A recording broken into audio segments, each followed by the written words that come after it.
Mon Seigneur a prié, on a dit Amin. Le Seigneur a exaucé. Maam Yàlla, et la pluie fut. Le moins qu'on puisse dire est que l'archevêque de Dakar, Benjamin Ndiaye, a eu le bon flair. Il a senti qu'il y avait urgence à unir nos prières pour que le ciel généreux nous ouvre ses vannes. La pluie est au rendez-vous et presque sur l'ensemble du territoire avec son lot d'espoir pour des paysans inquiets. Preuve, si on ne veut pas être en vacances du pays, que le pétrole est important, certes. Il mérite le combat qui est mené pour sa bonne gestion. Mais on ne doit pas oublier que le sort des paysans, donc du pays, est encore plus important. L'or noir est un atout quand l'eau est vitale.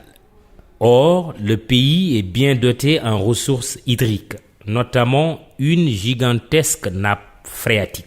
Ceci expliquant cela, l'équation de l'eau appelle de la part de l'État une prise en charge sérieuse.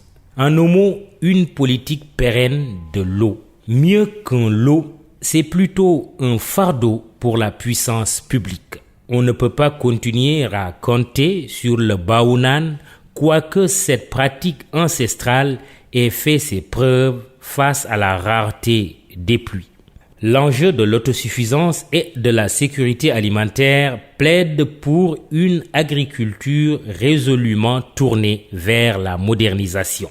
La problématique du changement climatique et son impact sur la pluviométrie, avec ses corollaires ayant nom inexistence ou rareté des pluies, réduction du temps de pluie ou décalage des saisons, ne donne pas le choix aux pouvoirs publics et aux autres acteurs agricoles.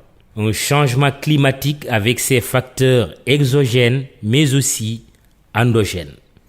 Le fait de l'homme dans un pays qui a abattu tous ses arbres, laissant la place à une forêt de désertification, ne saurait être occulté dans la chaîne de responsabilité.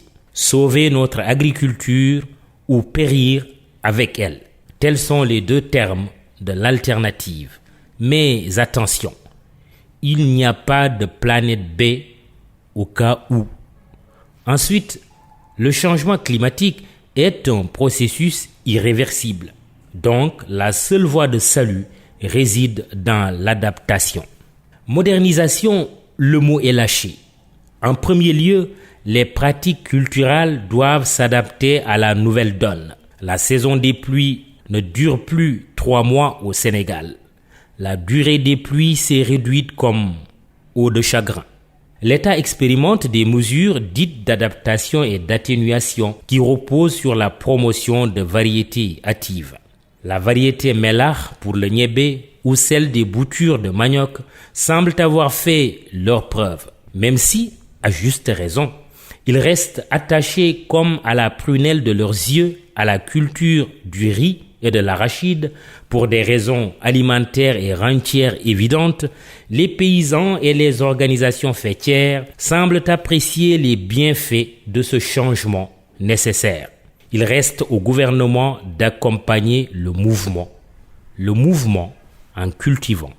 En second lieu, la modernisation dont il s'agit ne pourra pas non plus faire l'économie d'une réflexion stratégique sur la part des rendements entre la culture pluviale et la culture irriguée, sans passer sous silence le défi de l'emblavement des terres. La mécanisation initiée depuis longtemps fait le reste. En un mot, une agriculture qui se modernise sans perdre son âme bio.